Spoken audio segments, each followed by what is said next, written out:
The year is 948 AD, and the fog over the marshlands of Anglo-Saxon England carries more than just the chill of the North Sea. It carries the suffocating weight of divine judgment. To the modern mind, the medieval world is often reduced to a caricature of mud and ignorance.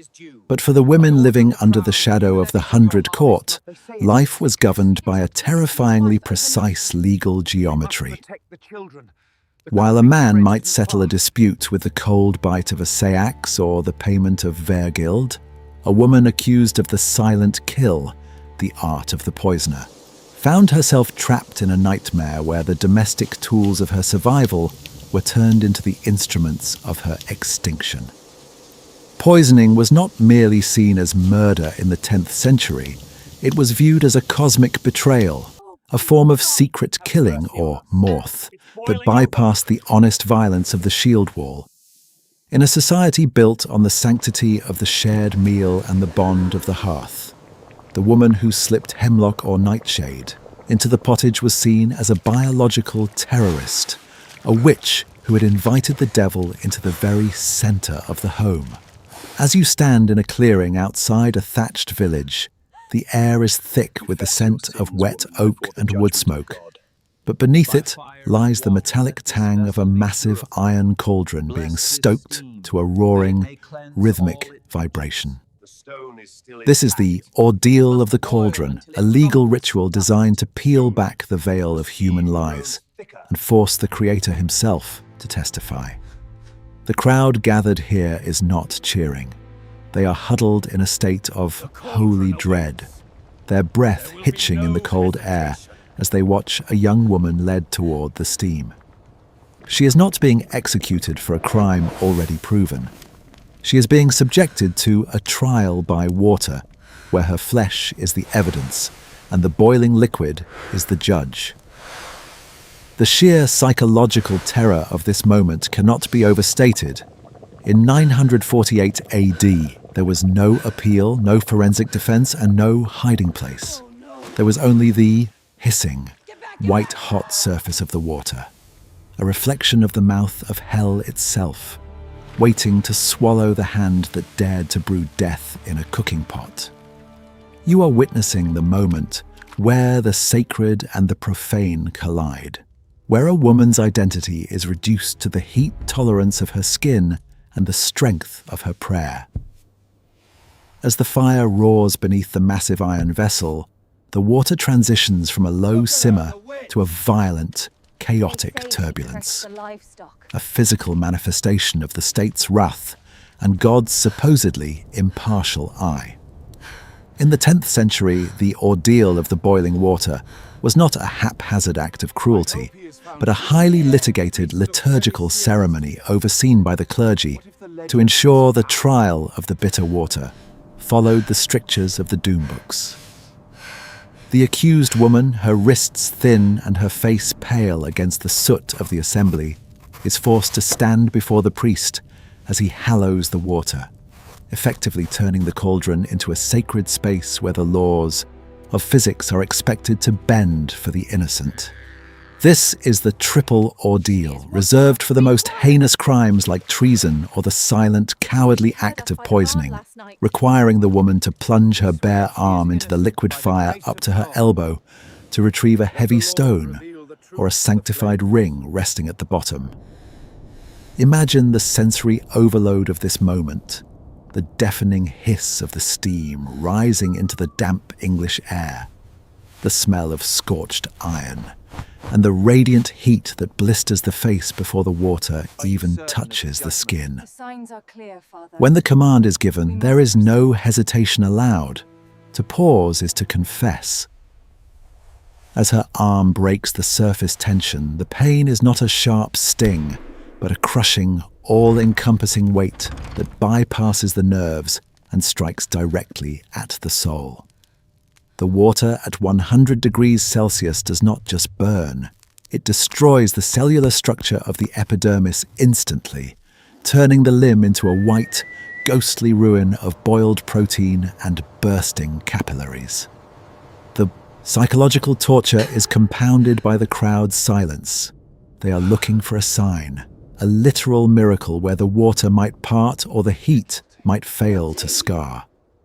But the physics of 948 AD are as unforgiving as the laws of King Athelstan. The woman's scream is often cut short by the inhalation of scalding steam, searing her lungs and throat, a precursor to the silence of the grave. Once the stone is retrieved, the limb is not treated with medicine but is immediately wrapped in a clean linen cloth and sealed with the holy wax of the priest's signet. This is the most agonizing phase of the judicial process, the 3-day wait.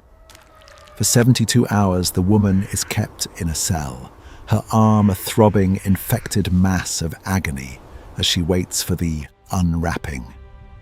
In the mind of the Saxon, the healing process was the true verdict. If the wound was clean and free of rot, God had shielded her. If it was foul, as almost all third-degree burns in a pre-antibiotic world would be, she was declared guilty by the Almighty himself, her very flesh testifying to her treachery before she was led away to be drowned in a nearby marsh or cast into a pit of thorns. By the time the 3rd day arrives and the linen bandages are unsealed, the transition from a human being to a legal carcass is nearly complete. In the year 948 AD, the foulness of a wound was not seen as a biological failure of the skin to heal from a 3rd-degree burn, but as a spiritual rot bubbling to the surface, a literal mark of Cain, branded by the steam. This final stage of the punishment for women poisoners reflects a deep-seated cultural gynophobia that permeated the transition from paganism to Christianity. While a man's violence was often public, loud and resolved through the vergild or blood price, the woman's crime of poisoning was a subversion of the most sacred space in Saxon life, the Hearth or Hearth. The hearth was where life was sustained, but through the leafcraft of the Ews, poisoner, it became a site of invisible assassination. By boiling the woman alive, the state was performing a grim mimicry of her own crime. They were cooking the cook, turning the domestic vessel of her life into the cauldron of her death. This wasn't merely about the cessation of a heartbeat, it was about the total deconstruction of her identity as a nurturer. The smell of the rendered fat and the scorched muscle drifting through the village served as a sensory boundary, a warning to every other woman that the power she held over the food supply was a double-edged sword. If you look at the stones of ancient Winchester or the mud of the Thames today, you are walking over the invisible geography of these ordeal pits, places where the screams of the libestra or witch poisoner once curdled the air.